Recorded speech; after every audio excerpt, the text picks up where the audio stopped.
Cet atelier de formation de 4 jours rentre donc dans le cadre des activités de ce programme qui bénéficie du soutien des principaux acteurs du secteur de la justice. Je voudrais donc adresser nos sincères remerciements à tous ceux qui sont présents dans cette salle aujourd'hui, malgré leur emploi du temps très chargé. Cela dénote de l'intérêt que vous portez à la thématique de la formation. Mesdames, Messieurs, je voudrais, avec votre permission, partager quelques chiffres et faits qui vont nous édifier sur la situation actuelle et les efforts à faire pour la changer. Tout d'abord, le rapport 2022 de Transparency International sur l'indice de perception de la corruption montre qu'Haïti a régressé dans le classement mondial de la corruption avec un score de 17 sur 100 et qui occupe la 171e place sur 180 pays. L'étude de base du programme PAJLI révèle que le taux de condamnation à Haïti est d'environ 3%, contre par exemple 85% aux États-Unis et 57% en Inde. Dans cette même étude, il est noté que depuis la création de l'ULCC en 2004 et de l'UCREF en 2006, il n'y a eu qu'une seule condamnation dans un dossier de crime financier. De plus, le rapport du panel des experts des Nations Unies sur la résolution 2653, publié le 15 septembre 2023, souligne que, je cite, plusieurs membres des élites économiques et politiques menacent la paix, la sécurité et la stabilité du pays en siphonnant les ressources publiques et en recourant aux gangs et à la violence pour atteindre leurs objectifs politiques et économiques, tout en sapant l'état de droit pour préserver leur impunité. Fin de citation. Mesdames, Messieurs, ces chiffres et faits montrent à suffisance la gravité de l'impunité, qui est très inquiétante et il faudrait faire quelque chose pour l'arrêter.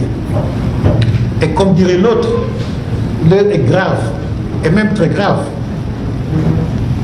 Néanmoins, malgré ce constat peu reluisant, une grande volonté de changement semble animer une bonne partie des acteurs, les autorités, les magistrats, les acteurs de la société civile, les auxiliaires de justice. Ils sont tous conscients que la lutte contre les financiers doit être au cœur des actions judiciaires pour arrêter l'hémorragie. De plus, selon plusieurs magistrats rencontrés, les sanctions bilatérales internationales et celles annoncées des Nations Unies ont eu pour effet de diminuer l'ingérence de certains politiciens et opérateurs économiques dans les dossiers de crimes financiers. C'est dans ce contexte que l'école de la magistrature a souhaité organiser une formation conjointe sur les crimes financiers en partenariat avec le programme PAJLI pour renforcer les capacités des acteurs qui seraient amenés à intervenir dans ces dossiers qui sont souvent très complexes. Il s'agira durant cette formation de les familiariser davantage avec les conventions internationales relatives aux infractions financières auxquelles Haïti a adhéré, avec les législations nationales relatives aux infractions financières, notamment le décret d'avril 2003 sur le blanchiment des capitaux, et d'échanger sur les rôles et fonctionnement des différents organes de lutte anticorruption et de blanchiment de capitaux pour une meilleure synergie entre ces différentes structures. Je voudrais pour finir remercier l'éminent magistrat Rébérol qui est parmi nous, qui est venu de France pour contribuer et dispenser une partie de cette formation. Son expertise et son expérience dans d'autres pays tels que la Tunisie, le Mali et le Liban seront mises à profit pour une formation de qualité. Nous osons espérer qu'à la fin de cette formation, les participants seront suffisamment outillés pour mener à bien les missions qui leur seront confiées dans le cadre de la lutte contre les crimes financiers. Je voudrais terminer pour vous réitérer l'engagement du PNUD à continuer à supporter Haïti pour lutter contre toutes les formes d'injustice, rétablir la paix et la sécurité afin que le développement et la prospérité reviennent et que chaque Haïtien et Haïtienne puisse en bénéficier. Je vous souhaite une bonne semaine de formation et vous remercie de votre aimable attention. Ma satisfaction, c'est le fait de voir dans cette salle d'anciens élèves de l'école de la magistrature optimum des affaires. On vient tout juste de citer le nom de Maître Sabine Boucher, une ancienne de l'école de la magistrature.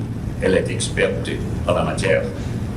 Et il y a une figure qui me tape très fort.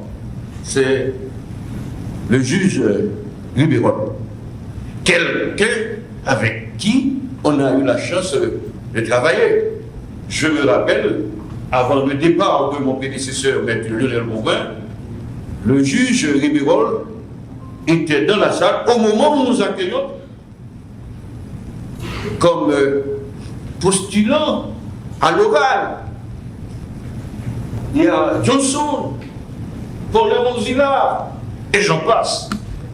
C'est une bonne chose. Et encore, M. Ribérol, qui n'est pas à sa première intervention en Haïti en matière de crimes financiers.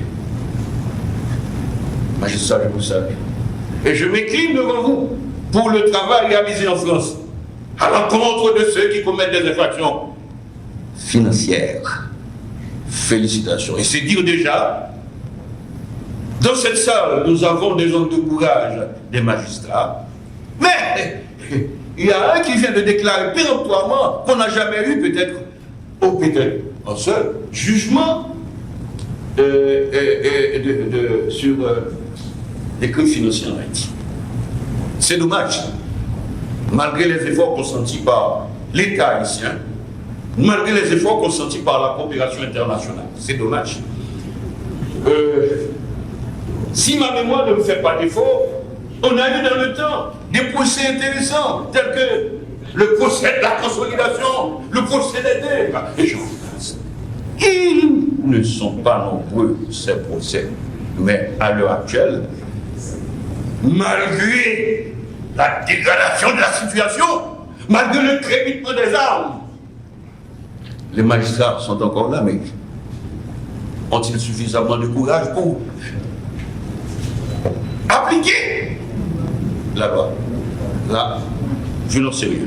Comme la mission de l'école de la magistrature est de transformer, à mon avis, c'est pas l'économie pour répéter René Durand, pour René Durand, la mission de l'économie, c'est de transformer le désespoir en espoir et l'espoir en certitude. Et pour nous autres, la mission de la justice, c'est de relever le niveau de la société, de permettre à tout le monde de vivre dans la paix,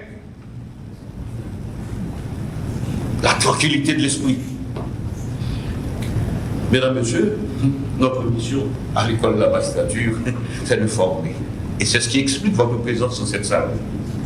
Malheureusement, la conjoncture actuelle ne nous permet pas de nous rendre à l'école de la magistrature pour éviter le crépitement des mitraillettes. Nous sommes dans un hôtel pour une formation. Formation qui va nous permettre de lutter contre les crimes financiers.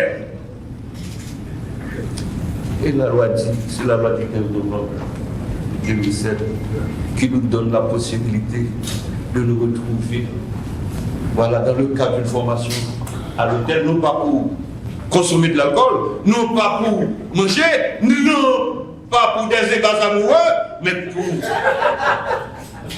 une formation. Comme la mission de l'école, c'est former des magistrats par la formation initiale, formation continue, former des acteurs judiciaires, renforcer la capacité des acteurs judiciaires, et vous êtes là aujourd'hui. Je vous souhaite bonne chance. C'est bien ça, d'accord? Ça vous montre, et une fois que ces renseignements sont obtenus par la coopération informelle, une fois que ces renseignements sont obtenus, s'il faut, ce n'est pas toujours le cas, mais s'il faut les officialiser pour accroître la solidité de la valeur de la preuve, eh bien on enverra une commission rogatoire internationale. Mais cette commission rogatoire internationale, non seulement elle sera d'autant plus facile à motiver qu'on pourra déjà dire à l'autorité judiciaire requise, c'est-à-dire celle à qui on demande, ce qu'on cherche exactement. Hein. Donc, vous voyez que, en fait,